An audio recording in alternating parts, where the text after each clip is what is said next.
Welcome you all to this new video. My name is Abhishek. और कह सकते हैं जिसका डर था, शायद रशिया को जिसका डर था वही हुआ। फिनलैंड ने नेटो को ज्वाइन कर ही लिया।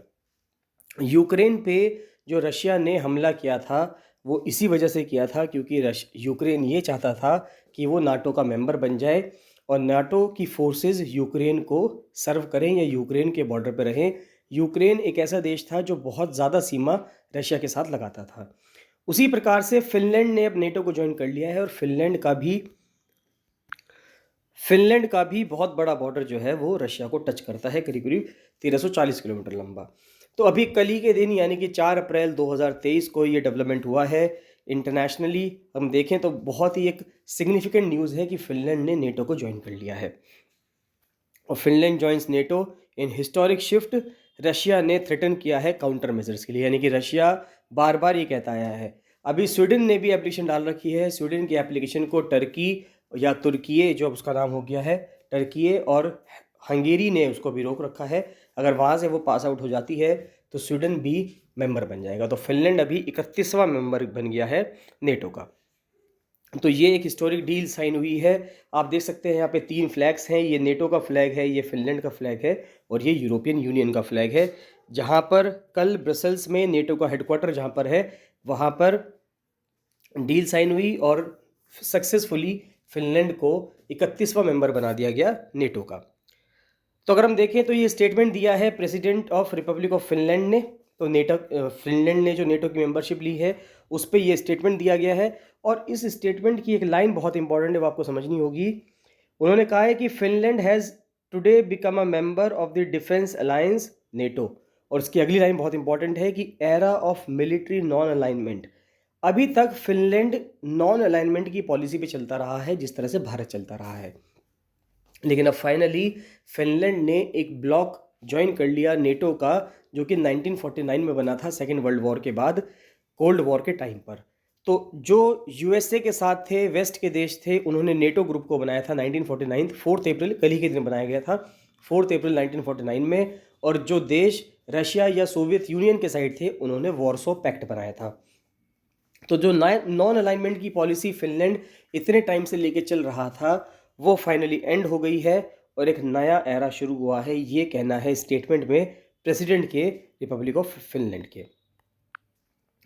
तो उसके बाद देखें तो फिनिश गवर्नमेंट ने ट्वीट भी किया था कि जो मिनिस्टर फॉर फॉरेन अफेयर्स है उन्होंने फिनलैंड का इंस्ट्रूमेंट ऑफ एक्सेशन दिया है ब्रसल्स में और फिनलैंड जो है नेटो का सक्सेसफुली अब मेंबर बन गया है। और उसके बाद एक और ट्वीट किया है कि Finland became a member of NATO on 4 अप्रैल। तो 4 अप्रैल को ब्रसल्स में, जो कि बेल्जियम की राजधानी है और वहाँ पे नेटो का हेडक्वार्टर है, तो वहाँ पे फिनलैंड मेंबर बन गया है। अब देखें तो अभी अगर हम देखें तो नेटो के कितने मेंबर हैं, तो अब नेटो में टोटल 31 मेंबर हो गए हैं। और शुरुआत में अगर हम देखें जब ये बना 1949 में, तो आप देख पाएंगे यहाँ बेल्जियम से लेकर यूनाइटेड स्टेट्स तक 12 देश हैं जिन्होंने मिलकर सबसे पहले नेटो को बनाया था। उसके बाद धीरे धीरे सिलसिला चलता रहा, कारवा जुड़ता रहा।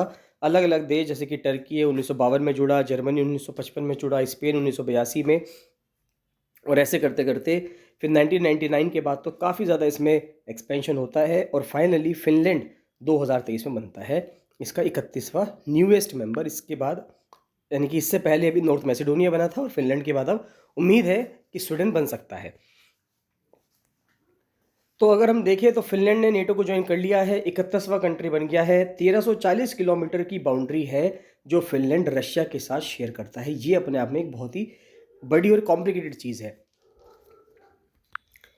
रशिया ने यूक्रेन पर हमला ही सिर्फ इसलिए किया था क्योंकि उसको ये डर था कि कहीं यूक्रेन नेटो को ज्वाइन ना कर ले और इस वजह से नेटो की फोर्सेस उसकी बाउंड्री पर ना आ जाएं। और अब वही होता है कि जो फिनलैंड था, जब फिनलैंड ने रशिया को ज्वाइन कर लिया तो आप देख सकते हैं कि यहाँ पर जो जितनी भी ये जो सीमा है ये सारी रशिया के साथ टच होती है। और ये अब सब यहाँ पर क्या होगा, यहाँ पर नेटो की फोर्सेस डिप्लॉय हो जाएंगी जो कि रशिया के बॉर्डर को गार्ड करेंगी। फिनलैंड रशिया के बॉर्डर को गार्ड करेंगी।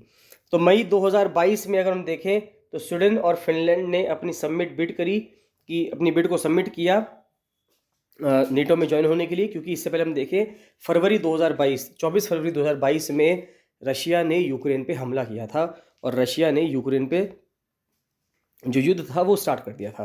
तो फरवरी के बाद मई 2022 में स्वीडन और फिनलैंड ने एप्लीकेशन दी थी। जुलाई सितंबर 2022 में 28 देशों ने, हंगेरी और टर्की को छोड़कर सभी देशों ने स्वीडन को भी और फिनलैंड को भी परमिशन दे दी थी।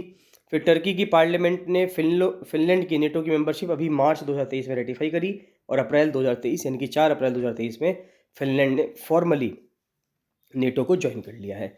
तो अभी यूक्रेन जो है यहाँ पर एक फंसा हुआ देश है, जो चाहता था कि वो नेटो का मेंबर बने, लेकिन अभी नहीं बना था। और स्वीडन जो है ये अभी चाहता है कि वो फिनलैंड, वो जो नेटो का मेंबर है वो बन जाए। तो नेटो के मेंबर्स अगर हम यूरोप में देखें तो अभी स्वीडन जो है वो एप्लीकेशन उसने दे रखी है, उसकी एप्लीकेशन पेंडिंग है।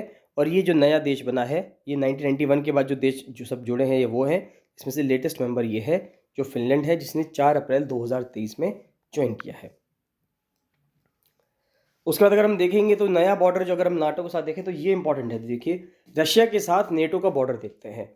3 अप्रैल 2023 तक स्थिति ये थी कि रशिया का सिर्फ इतना सा बॉर्डर, जो लाटविया, एस्टोनिया, लिथुआनिया के साथ लगता है, सिर्फ इतना सा बॉर्डर रशिया का नेटो मेंबर की कंट्रीज के साथ लगता था। लेकिन 4 अप्रैल को अगले ही दिन क्या स्थिति बनती है कि आप देखेंगे इतना लंबा बॉर्डर, ये पूरा बॉर्डर आप देखेंगे, ये जो पूरा येलो लाइन में बॉर्डर है, तो ये जो पूरा बॉर्डर है ये 4 अप्रैल को अब ये पूरा बॉर्डर रशिया के साथ नेटो का जुड़ गया है।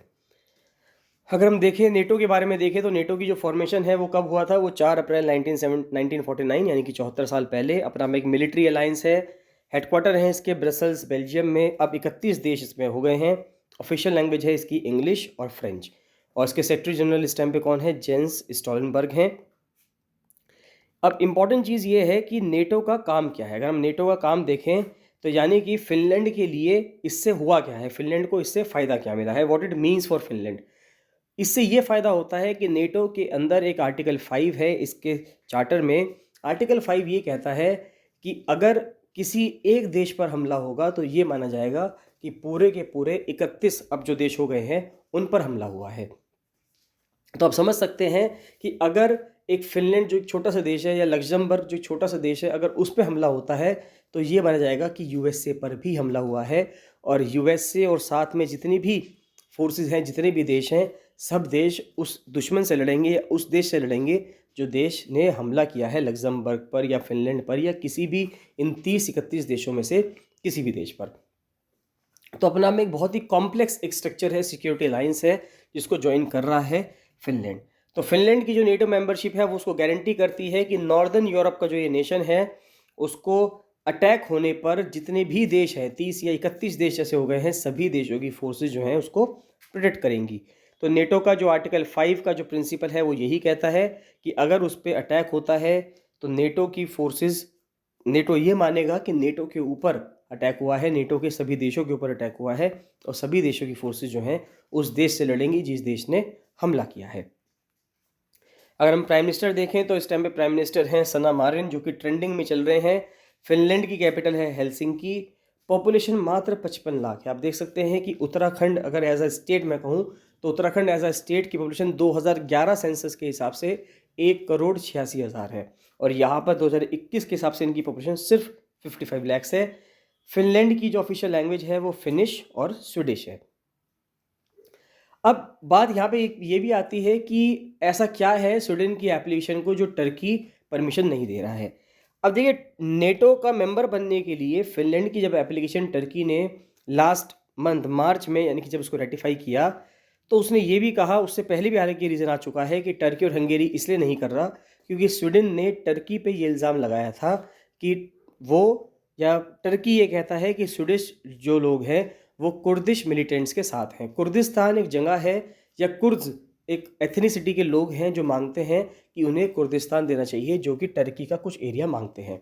वो इराक का या और ईरान का और टर्की का कुछ एरिया मांगते हैं और डिमांड करते हैं कि उस एरिया को क्या कर दिया जाए, उस एरिया को कुर्दिस्तान डिक्लेयर कर दिया जाए। तो वो लोग डिमांड कर रहे हैं टर्की का कुछ एरिया। अब जब स्वीडन या स्वीडिश लोग जब उसको फेवर कर रहे हैं तो स्वीडन को नेटो की मेंबरशिप ज्वाइन करने की परमिशन जो टर्की है वो कैसे दे सकता है। साथ ही साथ जो हंगेरी है वो भी इसलिए मना कर रहा है कि उनका कहना ये है क्योंकि रूल ऑफ लॉ जो हंगेरी के अंदर जो चल रहा है, हंगेरी के जो प्राइम मिनिस्टर हैं विक्टर ओब्रान, जो वहाँ पे प्रशासन चला रहे हैं, उसका काफ़ी टाइम क्रिटिसिज्म कर चुके हैं स्वीडिश प्राइम मिनिस्टर या स्वीडिश की पार्लियामेंट। जब स्वीडन के लोग इतना ज़्यादा क्रिटिसिज्म कर रहे हैं हंगेरी का, तो हंगेरी क्यों हाँ करेगा स्वीडन की मेंबरशिप को नेटो में ज्वाइन करने के लिए। तो यही कुछ कारण हैं कि जिसके वजह से जो स्वीडन की एप्लीकेशन है वो प्रोसेस नहीं हो पाई है। जबकि फिनलैंड ने, जैसे ही फिनलैंड कल मेंबर बना, तो फिनलैंड ने मेंबर बनते ही स्वीडन की मेंबरशिप को परमिशन दे दी कि वो अब मेंबर बन सकता है। देखिए, नेटो कुछ काम ऐसे ही करता है जैसे कि यूएनएससी काम करता है, यूनाइटेड नेशंस का सिक्योरिटी काउंसिल।